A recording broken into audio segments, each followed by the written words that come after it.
할렐루야. 오랜만에 오셨네요. 잘 오셨습니다. 앞뒤 좌우 옆 사람이 좀 인사하시겠습니다. 잘 오셨습니다. 잘 오셨습니다. 잘 오셨습니다.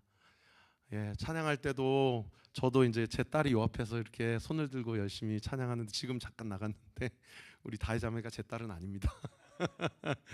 그런데 아빠로서 너무 마음이 막 뭉클하더라고. 인도하면서도 그게 보이니까 막 울컥울컥하고. 여러분, 하늘에서 우리 주님께서 오늘 이 밤에 주님의 이름을 찬양하는 우리의 모습을 보시고 얼마나 울컥울컥하는지 아십니까? 오늘 이 밤에 우리의 찬양을 기뻐 받으신 줄 믿습니다. 아멘이십니까?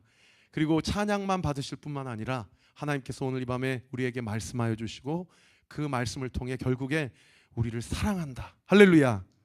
내가 너와 함께한다. 할렐루야. 내가 영원토록 너를 버리지 아니하고 내가 영원토록 너와 함께하리라. 할렐루야.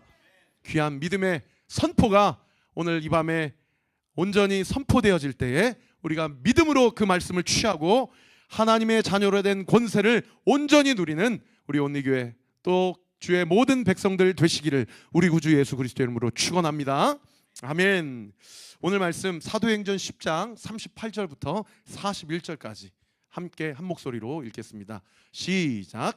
하나님이 나사렛 예수에게 성령과 능력을 기름 붓듯 하셨음에 그가 두루 다니시며 선한 일을 행하시고 마귀에게 눌린 모든 사람을 고치셨으니 이는 하나님이 함께 하셨습니다. 우리는 유대인의 땅과 예루살렘에서 그가 행하신 모든 일의 증인이라.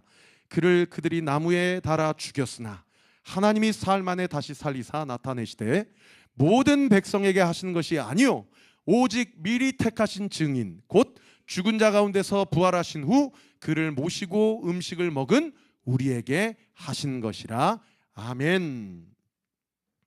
여러분, 계속해서 사도행전을 우리가 살펴보고 있습니다. 사도행전을 살피는 이유는 우리 교회가 사도행전적 교회가 되기를 원하는 소망함이 있기 때문입니다.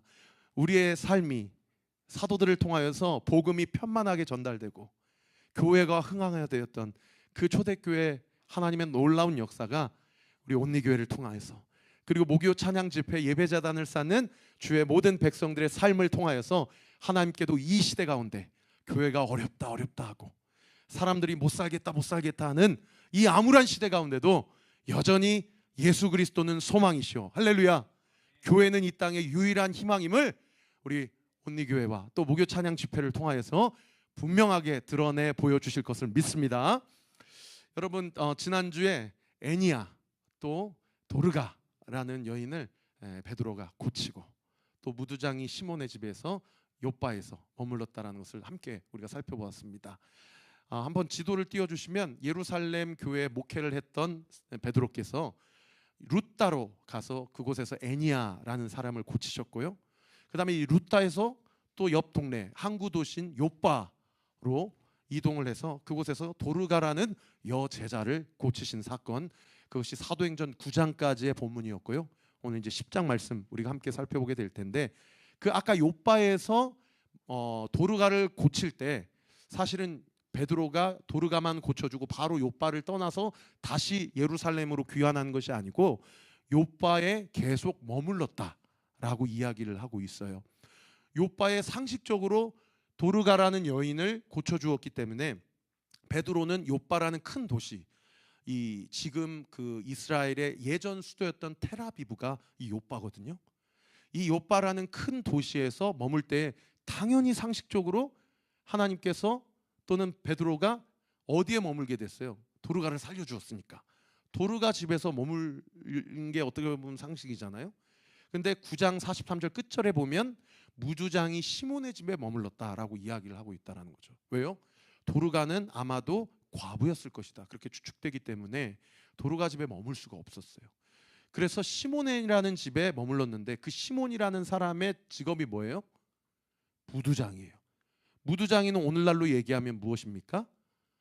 가죽을 통해서 피역, 가죽 어떤 제품들을 만드는 사람인 거죠. 그러니까 이 시몬은 유대인이지만 자기 직업 때문에 동물의 사체를 만질 수밖에 없어요. 안 만져도 돼요. 만질 수밖에 없는 거죠. 원래 유대인들은 동물의 사체를 만지면 부정하여서 정결 예식을 치러야만 다시 공동체 안으로 들어올 수가 있는 거예요.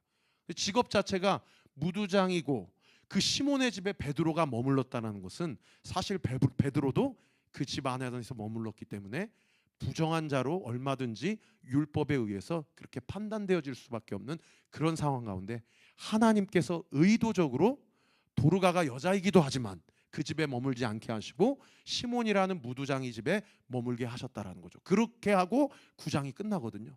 자, 이것이 마치 소설의 복선처럼 무엇을 예견하고 있는 구절이냐?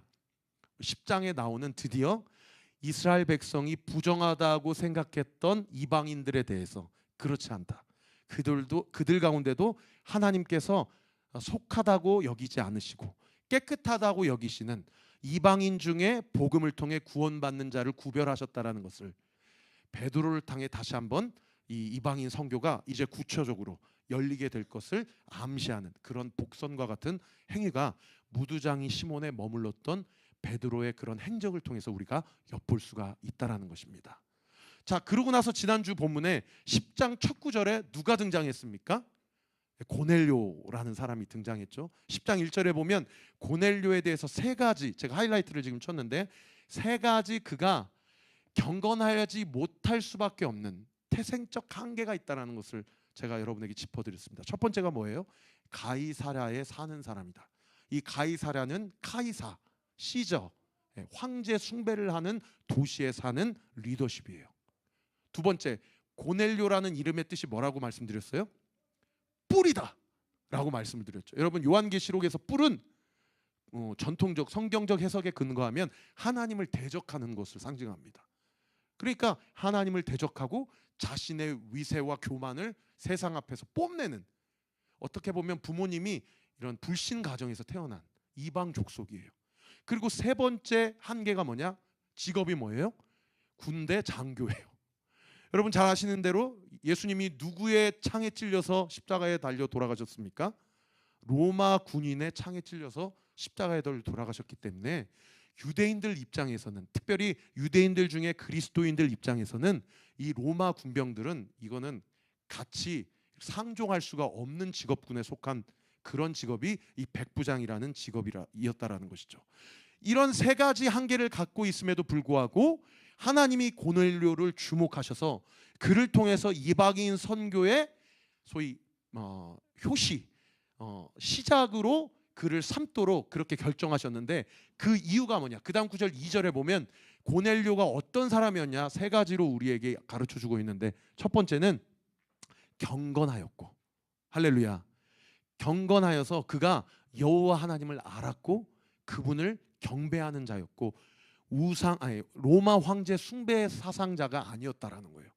그리고 더 중요한 것은 자신만 그렇게 경건한 자가 아니고 온 집안의 가족들, 자기 와이프, 자기 자녀들, 심지어 자기 부하들과 자기 집안에 있는 종들까지도 복음을 전해서 그들에서 그러니까 고넬료 교회가, 아니 고넬료 가정이 교회인 거예요. 가이사랴 교회예요. 초대 교회인 거예요. 그런데 유대인들 입장에서는 무슨 이방인들이 예수 그리스도의 복음을 믿어? 그들에게는 복음이 허락되지 않았어. 그렇게 단절되어 있는 상황 가운데서 이 사람이 하나님께 경배하고 하나님만을 경외했을 뿐만 아니라 말로만 입술만 살아있는 신앙이 아니라 그 다음 구절에 보면 뭐예요? 자기 사비를 털어서 많은 백성들, 가이사라에 사는 고아들, 피난민들, 그리고 과부들, 그리고 노숙자들, 이런 사람들을 구제하고, 그리고 심지어 세 번째는 뭐예요? 항상 기도하는 사람이었다. 그래서 하나님이 이 코넬리우스를 주목하셔서 이를 통해서 베드로를 만나게 하시고 그들을 통해서 이방 선교의 문을 열게 하셨다라는 것입니다. 그래서 3절과 4절에 보시면은 이 고넬료가 구시, 제가 지난주에 9 더하기 뭐 하면 오늘날 우리의 시간과 같다고 그랬어요? 6을 더하면 오늘날 우리의 시간과 같다고 그랬죠. 9 더하기 6은 15니까 오후 몇 시입니까? 3시죠. 유대인들, 특별히 경건한 사람들은 하루에 3번씩 기도를 했는데 그것이 3시와 6시와 9시.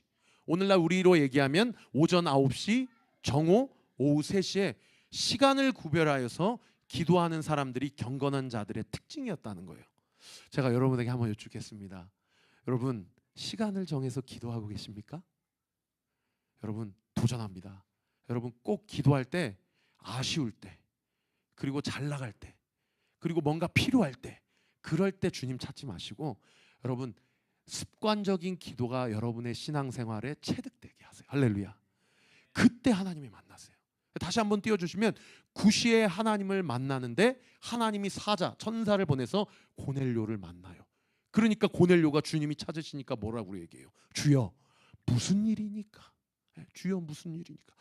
평소에 예수님과 인격적 교제가 있었다라는 것을 알 수 있는 그런 답변이에요. 왜냐? 사울은 뭐라고 얘기했어요? 그 다메섹에서 주여 누구시니까라고 그랬잖아요. 주님과 상관없는 열심의 신앙생활을 한 거예요. 근데 고넬료는 주여 무슨 일입니까? 주님이 날 찾는다라는 걸 알았던 거예요. 그러니까 이 천사가 뭐라고 얘기합니까? 4절에 보면 너의 기도와 구제가 하나님 앞에 상달된 것을 하나님이 기억하신다. 이 부분을 다른 번역 성경에 뭐라고 번역했는가 하니, 너의 기도와 구제를 하나님이 받으셨다.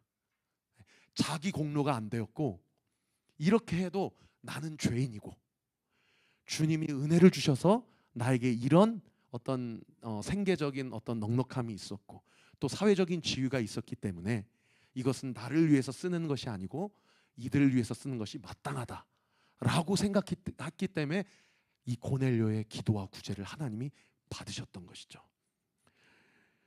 그래서 하나님께서 너의 기도와 구제를 받으셨다 하고 결국에 그 천사를 통해서 하신 말씀의 핵심이 무엇입니까? 너 지금 부하들을 보내서, 다시 한번 지도 띄워주시면은 요빠에 베드로라는 목사님이 있다. 너 거기 하룻길인데 좀 부하와 종들을 보내서 요빠의 베드로를 가이사랴로 좀 데리고 와라 라고 그렇게 천사를 통해서 말씀을 하시고, 또 그 부하와 종들 중에 경건한 자를 구별해서 이제 요빠로 보내서 이제 베드로 목사님을 좀 데려오라고 이야기를 하는 거죠. 가이사랴에 또 요빠까지 하룻길을 걸어서 이들이 도착을 했어요. 그래서 요빠에 보니까 도착하다 보니까 때가 몇 시가 됐냐면 그 다음날 정오 12시가 된 거예요. 근데 이 12시가 히브리 시간으로 몇 시예요? 6시예요. 이 6시 도착한 순간에 그들이 베드로에 있는 성에 가까이 갔을 때, 이들이 도착할 때 베드로는 지금 뭐 하려고 하고 있어요? 기도하려고 지붕에 올라가고 있다라는 거죠. 기도하려고 지붕에 올라가자마자 이 베드로가 한 가지 환상을 보게 됩니다. 이 보자기 같은 그릇이 하늘에서 자기에게 이렇게 내려오는 거예요. 세상에 그 보자기 안을 보니까 그 보자기 안에 돼지, 악어, 뱀, 박쥐, 이런 레위기서에서 규정하는 절대 경건한 유대인이라면 먹지 않아야 될 동물들이 그 보자기 그릇 안에 가득 차 있는 거예요. 그러니까 베드로가 어떻게 해요? 이게 무엇입니까? 그러니까 주님이 뭐라고 얘기해요? 이거 먹어라. 이거 먹으라고 얘기해요. 처음에는 베드로가 주님이 나의 경건을 시험하시는구나. 주님, 저는 절대 먹을 수 없습니다. 저는 지금까지도 먹지 않았고 지금부터 이후로도 먹을 일이 없습니다. 근데 주님이 시험하시려고 먹으라고 한 것이 아니고, 내가 깨끗하다고 하는 것을 네가 어찌 속되다고 하느냐. 한번 그 말씀 한번 띄워주세요. 15절 말씀.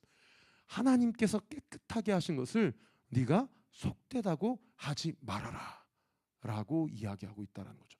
여러분, 이 본문도 무엇을 깨부순 본문이에요? 베드로 안에 있는 어떤 종교적 혹은 율법적인 프레임을 완전히 깨부순 그런 말씀이에요. 이 환상을 보고 나서 세상의 무두장이 시몬의 집에 똑똑똑 계십니까? 문 열어보니까 고넬료의 부하들이 그 집에 당도를 한 거예요. 그래가지고 베드로를 만나러 왔다. 아마 베드로가 이 환상을 보지 않고 그들을 만났다면 가이사랴로 따라갔을까요? 안 따라갔을까요? 절대 움직이지 않아요. 왜요? 로마 군병, 시저의 황제 우상 숭배자. 나는 저들과 상종할 수 없어. 저들은 우상 숭배자들, 더러운 이방인들. 그런데 이 환상을 보고 베드로가 가이사랴로 따라가는 것이죠. 그래서 지도 한번 띄워주시면 요빠에서 다시 하룻길을 그 종들 부하들과 함께 베드로가 그 길로 나아갑니다.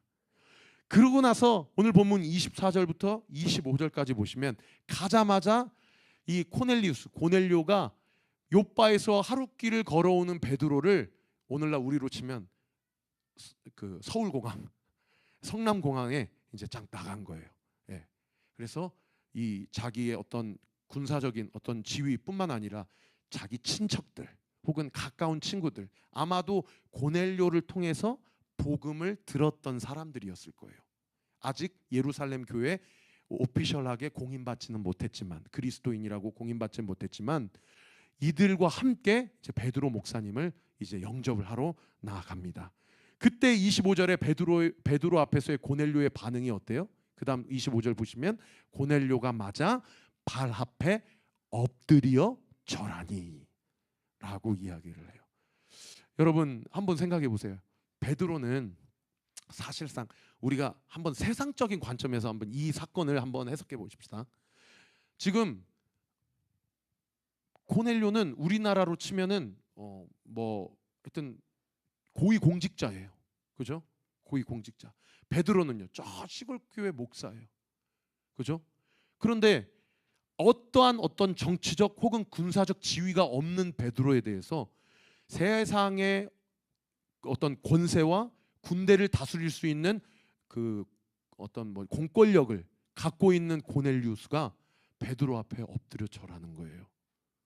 여러분 이게 이해가 되십니까? 그런데 이게 맞느냐 틀리느냐, 이 자기 앞에 절을 하는 이 고넬리우스에 대해서 이 베드로가 뭐라고 얘기해요? 26절에 보면 이렇게 하지 말아라, 일어서라, 나도 사람이다 라고 이야기하고 있는 그런 본문이죠. 여러분 생각해 보면 베드로가 사도행전의 모든, 베드로 사실은 사도행전의 주인공을 두 명으로 압축하면 한 명은 사도 바울이고 한 명은 베드로거든요. 근데 베드로의 사역을 보면요, 항상 하나님께서 베드로를 사용하셔서 복음이 흘러가게 하고 교회가 세워지게 할 때에 베드로는 모든 역사와 베드로의 모든 설교가 자기가 잘나서 한 일이 아니라 나는 사람이다, 하나님이 하시는 것이고 내 안에 계신 예수 그리스도께서 이 일을 행하시는 것이다 라는 것을 반드시 전제하고 해요. 반드시 전제하고. 할렐루야. 여러분 사도행전 3장에 보면요, 성전 미문의 제9시에 기도하러 갈 때에 날 때부터 안준뱅이가 구걸하고 있는 거예요. 돈 달라 하는 거예요. 그러니까 베드로가 뭐라고 합니까? 네가 나에게 구하는 은과 금은 나에게 없거니와 내게 있는 것으로 너에게 주노니 나사렛 예수 그리스도의 이름으로 일어나 걸으라. 할렐루야. 반드시 베드로의 사역의 첫 번째 전제가 뭐냐? 내가 능력이 있어서 일으키는 것이 아니고 예수 그리스도의 이름이 너를 일으킨다. 할렐루야. 그렇게 일으키니까요, 사람들이 세상에 이 사람 누구냐, 이 사람이 안진뱅이를 일으켰다 라고 하니까 12절에 뭐라고 얘기합니까? 왜 나를 주목하느냐, 내가 뭐 나의 권능과 경건으로 이 사람을 걷게 한 것처럼 왜 나를 주목하느냐. 무슨 얘기예요? 내가 한 일이 아니고 예수 그리스도께서 하신 일이다 라고 이야기하고 있다는 거죠. 아까 그 9장의 애니아를 일으킬 때도 마찬가지예요. 9장 말씀에 보면 애니아라, 바로 일어나라 라고 얘기하지 않으시고 9장 34절에 뭐라고 얘기해요? 애니아야, 예수 그리스도께서 너를 낫게 하시니 일어나 내 자리를 정돈하라. 항상 베드로의 사역과 삶의 영적인 프로세스가 뭐냐? 첫 번째, 예수 그리스도께서 이것을 책임지신다. 할렐루야. 예수 그리스도께서 이것을 책임지신다라고 이야기하고 있는 그런 본문이라는 거예요. 그래서 오늘 말씀을 통해서 첫 번째 여러분과 함께 나누고 싶은 영적 원리가 뭐냐면, 여러분 이 말씀을 마음에 새겨주십시오. 내가 살아가는 모든 나의 삶 속에서 내 인생의 모든 초점과 영광을 여러분 예수 그리스도께 주세요. 믿으시면 아멘. 믿으시면 아멘. 여러분 내 안에 내 인생에 문제가 있어도 이 문제는 내 문제가 아니요 예수님의 문제예요. 할렐루야. 내 인생이 잘 되고 잘 나가고 사업이 펴고 학교가 진학이 되고 합격이 되고 연봉이 높아가고 그리고 승진을 하고 막 잘 나가는 그런 상황 가운데서도 이것은 내가 한 것이 아니라 예수님이 한 것이다. 믿으시면 아멘. 왜 그런지 아세요, 주님? 왜 그런지 아세요? 내가 했다라고 생각을 하면 한 번씩 이렇게 실수를 해야 웃으시네요. 내가 했다라고 생각을 하면 잘 돼도 불안해요. 네, 잘 돼도 불안해요. 예수님이 하셨다 생각하면 더 잘 되게 하신다라는 믿음을 주세요. 믿으시면 아멘. 왜요? 아까 우리가 찬양한 것처럼 우리의 인생에 어떠한 환난이, 어떠한 고통이 우리를 따른다 하더라도 주님만 내 인생의 소망이 되십니다. 할렐루야. 그렇게 고백되어질 수 있다라는 거죠. 제가 오륜교회에 있을 때 다니엘 기도회 때 천정은 자매님이라는 분이 오셨어요. 그분이 유바마 말기 판정을 받으셔서 그 당시 2018년과 9년도에 오셨는데 78번째 항암 치료 받는다고 생각하고 말씀하시고 간증을 하셨어요. 병원에서 1년 안에 죽습니다라고 그랬는데 올해까지 11년째 지금 살면서 한국 교회를 돌아다니면서 간증하고 계세요. 제가 지난주에 그 올려주셨던 유튜브 인터뷰를 보니까 세상에 118차 항암을 받으셨더라고요. 어쩌면 마지막이다라고 생각하면서 그렇게 하루하루 1년 1년을 사시더라고요. 근데 이분이 간증하면서 이분의 간증의 핵심이 뭐냐? 이런 고백을 하세요. 항암 치료할 때 상상할 수 없는 고통이 자기한테 밀려온다는 거예요. 인간으로서는 감당할 수 없는 고통. 그리고 자기를 사실상 더 힘들게 하는 건 뭐냐면 이번 항암 치료가 마지막일까? 거기에 대해서 누구도 마지막이라고 개런티해 주지 않는다는 거예요. 사실은 그것에 대한 두려움이 내가 항암 치료를 받는 그 약물로 인한 고통보다도 비교할 수 없을 정도로 크다는 거예요. 그런데 이분이요, 이번에도 간증하시면서 뭐라고 고백하는 거 아니? 그러한 상상할 수 없는 극한 고통 속에서도 나는 하나님이 나를 사랑하신다라는 그분의 사랑을 의심하지 않습니다. 할렐루야. 극도의 고통과 고난 가운데서도 주님이 나를 사랑하신다라는 그 믿음을 나는 의심하지 않습니다 라고 그렇게 고백하시더라고요. 그러면서 제가 4년 전에 들었던 그 후에 똑같이 하는 거예요. 내 인생이 예수님의 것이니 내 안에 있는 암세포도 예수님의 것입니다. 그러니까요, 그 고백한 이후에 자기 마음 가운데 세상이 줄 수 없는 평안함이 몰려온다는 거예요. 세상이 줄 수 없는, 내 거가 아니니까. 그리고 감당할 수 없는 고통의 한복판에서도 주님이 나와 함께 하신다는 사실을 내가 분명히 믿기 때문에. 할렐루야. 여러분, 여러분의 인생의 모든 초점과 모든 포인트를 예수 그리스도로 시작해서, 할렐루야, 예수 그리스도로 끝내는 저와 우리 모든 주의 백성들 되시기를 우리 구주 예수 그리스도 이름으로 축원합니다. 그렇게 베드로가, 고넬료가 절을 하니까요, 일어나라, 나도 사람이다 라고 이야기를 하면서 고넬료 집에 영접함을 받고 그 집에서 어떻게 하여서 나를 요바에서 이렇게 종들을 보내 우리 그 가이사랴에 있는 자기 집으로 모시게 되었는지에 대해서 물어요. 그래서 이래 해서 천사가 저의 구제와 기도를 들었더이다 라고 이야기하면서 요바에서 베드로를 데려오라고 말씀하셔서 제가 제 종들을 보냈습니다. 그러니까 베드로도 고넬료에게 뭐라고 얘기해요? 당신의 종이 무두장이 시몬 집에 도착했을 그 순간에 제가 한 가지 환상을 봤는데 유대인으로서는 먹을 수 없는 음식을 주님이 먹으라고 하시고 내가 깨끗하다고 규정하는 것을 네가 뭔데 더럽다고 여기느냐라는 환상이 보였을 때 당신의 부하들이 저에게 찾아왔습니다 라고 하면서 베드로가 뭐라고 얘기하는 거 아니? 이 모든 일에 내가 분명히 믿노니 하나님은 사람을 외모로 보지 않으시고 그 마음의 중심을 보는지 내가 이제야 알았다 라고 얘기하면서 고넬료와 그의 식솔들과 그의 부하들과 그의 종들을 다 불러다 앉혀놓고 처음으로 그 교회에서 유대인 목사가, 초대교회 담임 목사가 고넬료의 집에서 공식적으로 그리스도의 복음 설교를 하게 됩니다. 여러분, 그 본문이 오늘 우리가 읽었던 38절부터 41절까지 본문인데 오늘 시간이 없으니까 제가 그 설교를 세 가지로 짧게 요약하고 함께 기도했으면 좋겠어요.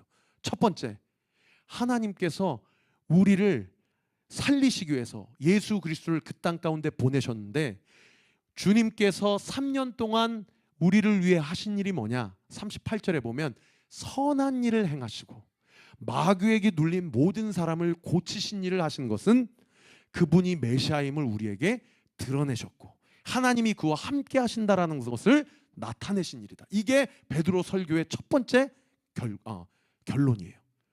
그러면 두 번째가 뭐냐? 그 다음 구절에 보시면 그런 주님께서 우리의 죄로 말미암아 십자가에 달려 죽으셨고, 그러나 그 죽음이 끝이 아니었고 사흘 만에 다시 살아나서, 할렐루야, 사망 권세를 이기시고, 할렐루야, 부활 승천하셔서 반드시 다시 오시겠다고 약속해 주셨다는 거예요. 그리고 마지막 세 번째 베드로 설교의 결론이 뭡니까? 43절에 보면 누구든지 유대인이든 이방인이든 그의 이름을 믿는 자는 그의 이름에 힘입어 죄사함을 받는다는 거예요. 할렐루야. 여러분, 이것이 베드로 설교의 세 가지 결론이에요. 제가 오늘 아침에 저희 성도님 중에 한 분이 어젯밤에 응급실에 끌려가가지고 그렇게 병원에 입원을 하게 돼서 오늘 아침에 일어나자마자 이제 병원 신방을 갔어요. 병원 신방을 갔더니 응급 환자로서 아직도 누워 있고 이렇게 지금 휴식을 안식을 취하고 있는데, 제가 이제 들어가려고 하니까 거기 병원 관계자가 저를 막더라고요. 그러면서 보호자 한 분만 출입할 수 있습니다라고 그렇게 얘기하는 거예요. 그래서 이제 그 성도님 전화를 하니까 아버님이 받으시더라고요. 그래서 이제 아버님이 밖에 나오셔가지고 제가 병원 관계자분한테 말씀을 드렸어요. 선생님, 제가 목사인데 잠깐 들어가서 아버님 그 명찰 이렇게 받고 차고 잠깐 들어가서 기도만 하고 나오겠습니다 라고 얘기했더니 그 의사 선생님이 안 됩니다. 지금 코로나가 많이 감기처럼 이렇게 그렇게 됐다고는 하지만은 여전히 외부인이 출입하는 것은 좀 조심스럽습니다. 그래서 저를 안 보내주더라고요. 그래서 제가 그 아버님을 좀 만났어요. 그래가지고 그 앞에서 이렇게 대화를 한 거예요. 근데 아버님이 이제 간밤에 그 응급실로 이제 실려간 그 아들을, 아버님이 대구에 계셨는데 간밤에 올라오신 거예요. 그래가지고 반주 좀 해주세요. 몇 번이나 사인을 보내는데 그 아버님을 만났는데, 제가 그동안 우리 성도님을 케어하면서 제가 받은 저의 어떤 마음을 아버님께 다 나눴어요. 여러분, 그런 말이 있잖아요. 자식은 부모의 성적표다. 아세요? 그러니까 그 아버님이요, 제 앞에서 얼굴을 못 드시는 거예요. 너무 부끄러워가지고. 근데 저는 부끄러워하시라고 말씀드린 게 아니고 그 아드님의 상태를 분명하게 아셔야 될 것 같아서 제가 있는 그대로 다 말씀을 드렸는데, 아버님이 얼굴을 못 드시더라고요. 목사님, 제가 죄송합니다. 제가 참 부끄럽습니다. 근데 그 순간 이분이 예수님을 영접했나? 그게 궁금해지는 거예요. 그래서 물어봤어요. 아버님, 예수님 영접하셨습니까? 예수님 교회 다니십니까? 물어보니까요, 아버님이 그 얘기를 하시더라고요. 목사님, 제가 전공이 물리학입니다.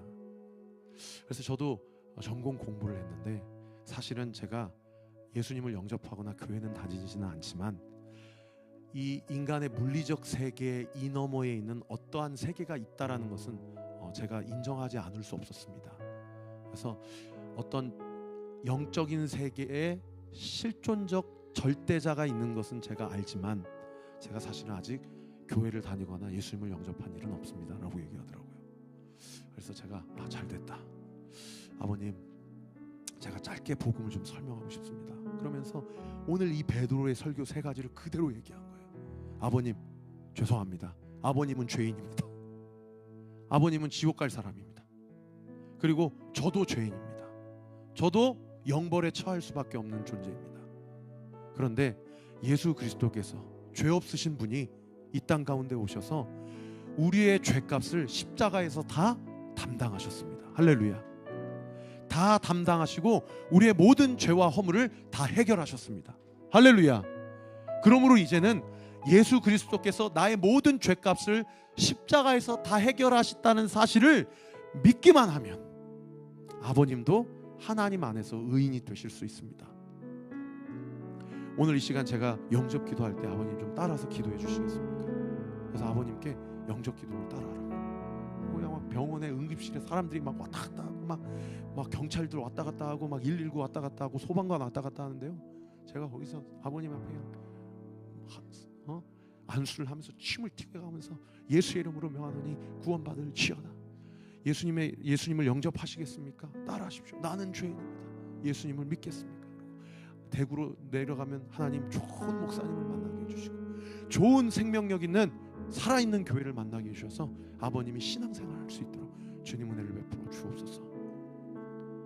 그렇게 말씀을 드렸더니 아버님이 눈물을 툭툭 흘리시더라고요. 그런데 제가 무슨 말씀을 드리고 싶어서 이 얘기를 하냐면요, 여러분 그렇게 복음 설교하고 한 영혼 영접 기도시키고 주차 잡고 나오는데 제가 너무 자랑스러운 거예요. 제가 너무 자랑스러운 거예요. 아, 내가 진짜 목사구나. 내가 진짜 목사구나. 하나님이 나를 얼마나 기뻐하실까.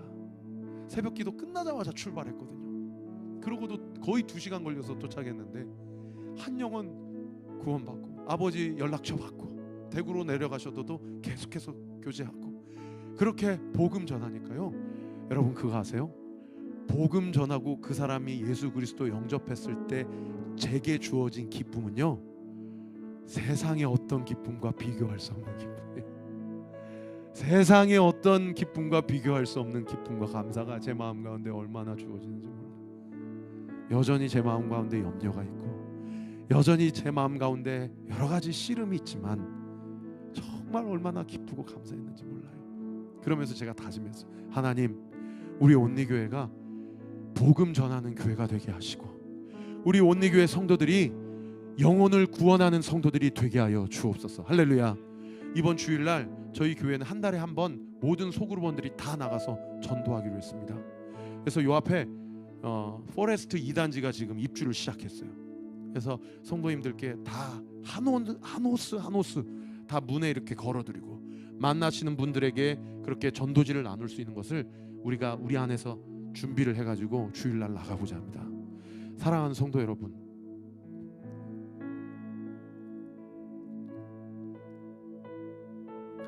여러분의 인생의 모든 초점과 결론이 예수 그리스도로 시작하여서 예수 그리스도로 끝나는 인생이 되기를 우리 구주 예수 그리스도의 이름으로 축원합니다.